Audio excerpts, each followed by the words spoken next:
Hello, welcome back to my channel.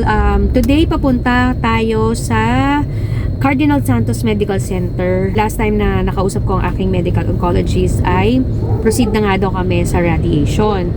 It's just that hindi kami pwede magpa-radiation or radiotherapy sa PGH because hindi pa muna sila nagtatanggap ng mga new patients for the therapy. Kasi nga wala pa rin kuryente. So yung mga existing patients na nakapila na doon sa session, yun na lang yung tinatapos nila. And instead nga na tuloy-tuloy na 5 days, Monday to Friday, ang sabi sa akin nung staff doon ay for example, isang patient mag-undergo muna siya ng 3 therapy for the week. And then next week, 3 days ulit. So parang minamax out nila yung week para pag-therapy ng mas maraming pasyente as many as they can. Medyo traffic today, gawa ng first day of classes.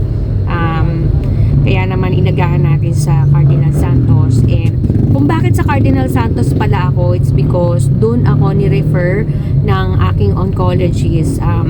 Meron siyang kakilalang doctor doon at doon ako ni-refer. And so, initial check-up ko muna ngayon. Dala ko yung mga document, like pati yung ibang result ng mga laboratory, especially yung mga film, like yung mga CT scan and all. So, kakalanganin nila yun. Ito po mga lisensya at yung ang bawal po ng pagkakagulitalis. Kaya agarang pinag-utos na kaso. Sinabi mong wala, meron pala. Hello! Ayan, tapos na kami sa Cardinal Santos Medical Center. Magpa-initial check-up. Very happy kami kasi na-explain sa amin mabuti kung ano yung plan of treatment, kung ilang sessions ba to. And kung initially talaga, 30 sessions or 33 sessions yung in-advise sa amin. And that's, kumbaga, general. Kumbaga, yun yung bilang ng sessions ng pagdadaanan for cancer treatment. But because of my case, like, and the, ang tawag dito, yung technology ngayon, na-cut down na ito for 19 sessions. Okay? Yung iba na nakausap ko sa Cardinal na same breast cancer patients din, sa kanila 15. But dahil sa akin, medyo marami nag-positive na lymph nodes, dinagdagan nila ito ng 4. So total of 19. And explain din sa amin yung possible side effects sa aking balat. Like, the treatment itself, hindi naman daw ito mainit or hindi mahapde. Pero, give it like 1 to 2 weeks after the treatment, possible daw na mamula yung area or yung balat ng radiationan. And then, it could also lead to blisters or yung mga sugat. So, bibigyan naman daw ako ng cream or may mare-recommend sila na lotion na pwedeng ipahid para mabawasan yung discomfort. Before the therapy itself, sinabihan ako na kailangan wala akong ipahid na lotion or anything kasi kailangan during the treatment dry yung balat, but after the treatment, that's the time na kailangan ko mag-apply ng lotion or kung ano man ang i-reseta nila for that. For monitoring din ang other organs na malapit sa area ng radiation, like the heart and lungs, kasi yun daw yung mga tatamaan. But as much as possible, yun nga, meron naman silang way para mabawasan yung tama nito sa lungs and heart. Pero sa heart, or exposure. Pero kasi sa heart daw, medyo talagang matatama at matatama. Ay, hindi, lungs pala. Lungs. Oh. But sa lungs daw, talagang mahahagip at mahahagip ito ng radiation.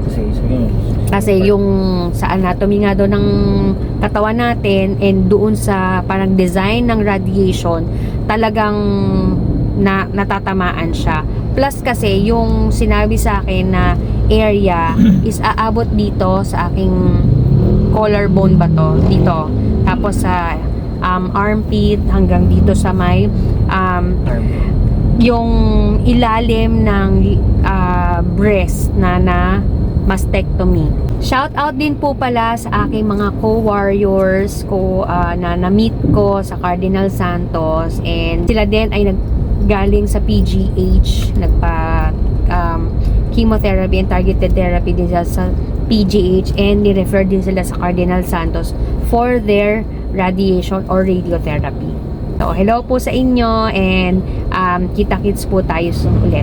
We already have a schedule pala for the CT planning or yung CT scan na tinatawag nila sa Cardinal Santos. Ang mangyayari nun ay parang titignan nila yung ang shape ng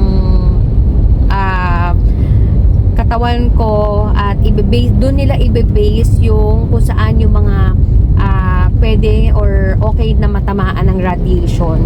So, by computer nila ginagawa yon. So, madali lang naman daw yon.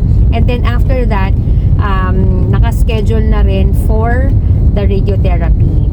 And yung radiotherapy pala, ideally, at least a month after ng last chemo session ko, which already happened last couple of weeks ago.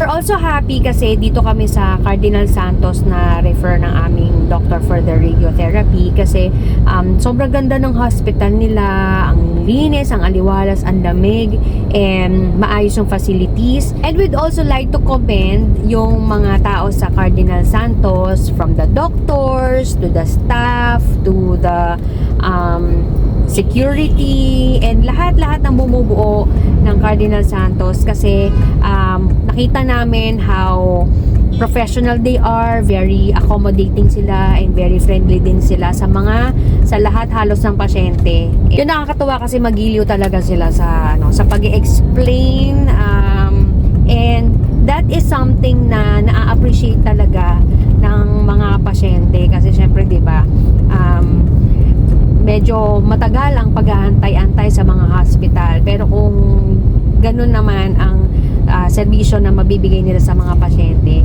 sobrang hindi mo na iintindihin kung ano man yung gaano katagal ng procedure or ng pag-aantay, kasi maayos naman doon sa hospital.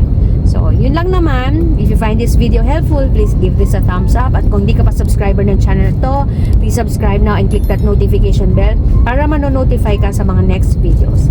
And until my next video, bye! Bye-bye! Bye!